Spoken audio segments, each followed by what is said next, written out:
একটা দেশকে পূর্ণাঙ্গভাবে স্বাবলম্বী করার জন্য তিনি উদ্যোগ নেন। বাংলাদেশের স্বাধীনতা যুদ্ধের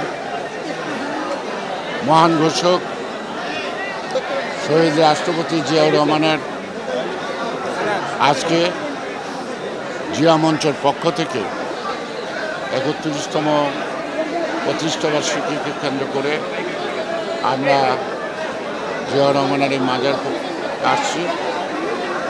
এখানে পুষ্পস্তবক অর্পণ করা হয়েছে এবং ফাতিহা পাঠ করা হয়েছে এবং দোয়া মাহফিল হয়েছে। এবং শহীদ রাষ্ট্রপতি জিয়াউর রহমান শুধু স্বাধীনতার ঘোষণা নয়, তিনি সম্মুখ সমরে যুদ্ধ করে এই দেশের স্বাধীনতার ডাক দিয়েছিলেন। আবামর জনগোষ্ঠী, ছাত্র, যুবক, কৃষক, শ্রমিক, তাঁতি, আমার, কুমার, সেদিন সবাই সেই যুদ্ধে অংশগ্রহণ করেছে।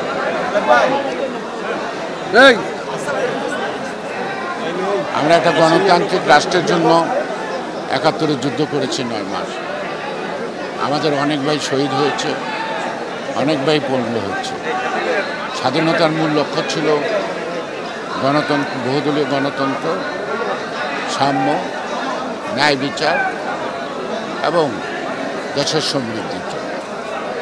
অত্যন্ত পরিতাপের বিষয়, কিন্তু তৎকালীন সময়ে ৭০-এর নির্বাচনের ধারাবাহিকতায় যারা অংশগ্রহণ সরকার গঠন করেছেন, তারা স্বল্প সময়ের মধ্যেই দেশের লুটপাট, অরাজকতা, ব্যাংক ডাকাতি থেকে শুরু করে সর্বস্তরে ব্যর্থ হয়েছে।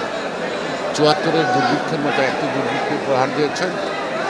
সর্বশেষ যেই গণতন্ত্রের চেতনাবোধ থেকে যুদ্ধ, সেই বাংলাদেশে গণতন্ত্র যুদ্ধ করে সংসদে একদলীয় শাসন ব্যবস্থা চায়। বেশি পাকা টমেটো আর সিক্রেট রেসিপির কম্বিনেশনে তৈরি ব্রাউন সস, সসের বস। তার পরবর্তী পর্যায়ে ১৫ই আগস্টের পট পরিবর্তনের পর ৩রা নভেম্বর খালেদ মোশাররফের নেতৃত্বে একটি সামরিক অভ্যুত্থান হয়। সেখানে জিয়াউর রহমানকে বন্দী করা হয় এবং পরবর্তী পর্যায়ে সিপাহী জনতার বিপ্লবের মাধ্যমে ৭ই নভেম্বর জিয়াউর রহমান আবার জনসম্মুখে উপস্থিত হন। তিনি তখন গণতন্ত্রের প্রতি তিনি গুরুত্ব দেন এবং গণতন্ত্র, বহুদলীয় গণতন্ত্র তিনি প্রতিষ্ঠার সূচনা করেন। রাষ্ট্রপতি নির্বাচন হয়, পরবর্তী পর্যায়ে সংসদ নির্বাচন হয় এবং তিনি বাংলাদেশের সমৃদ্ধির জন্য, বাংলাদেশের অর্থনৈতিক উন্নয়নের জন্য শিল্প, বাণিজ্য, কৃষি সকল ক্ষেত্রেই তিনি একইভাবে মনোযোগ দেন। আজকে মধ্যবর্তীর শ্রমবাজার তিনি প্রথম সেটাকে আমাদের আয়ত্তে নেন এবং প্রশিক্ষিত যুবকদেরকে প্রশিক্ষণ দিয়ে তাদেরকে মধ্যপ্রাচ্যে পাঠান। গার্মেন্টস শিল্পের উন্নয়ন, একটা শিল্প বিপ্লব, অর্থাৎ একটা দেশকে পূর্ণাঙ্গভাবে স্বাবলম্বী করার জন্য তিনি উদ্যোগ নেন। এমন কোনো ক্ষেত্র নাই রাষ্ট্রের জন্য, দেশের জন্য, জনগণের জন্য মঙ্গল হোক, এমন কোনো ক্ষেত্র নেই যেখানে তিনি হাত দেন নাই বা তার জন্য কাজ শুরু করেন।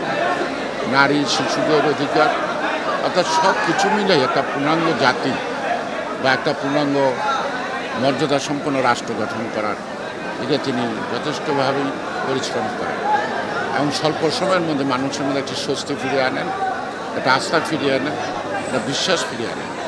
যে সকল দেশ, আমেরিকা, চায়না, পাকিস্তান থেকে আরম্ভ করে মধ্যপ্রাচ্য, সকল দেশের তিনি রাষ্ট্রীয় স্বীকৃতি বাংলাদেশে আদায় করেন এবং এই সাউথ ইস্ট এশিয়া একটা সার্ক গঠন করার একটা উদ্যোগ নেন, অর্থাৎ একটা রিজিওনাল একটা কালেকটিভ লিডারশিপ তৈরি করার তিনি মনোযোগ দেন। কিন্তু যদিও তার উদ্যোগটি শুরু হলো, শেষ পর্যন্ত অনেক বছর যাবে দেখেন আজকে সার্কের অস্তিত্ব নাই। অর্থাৎ আন্তর্জাতিক পরিমণ্ডলে এই সার্কের যে কী গুরুত্ব ছিল, আজকে যাদের কারণে এটা বিনষ্ট হয়েছে তারাই হারে হারে টের পাচ্ছে তারা তাদের পায়ে কতটুকু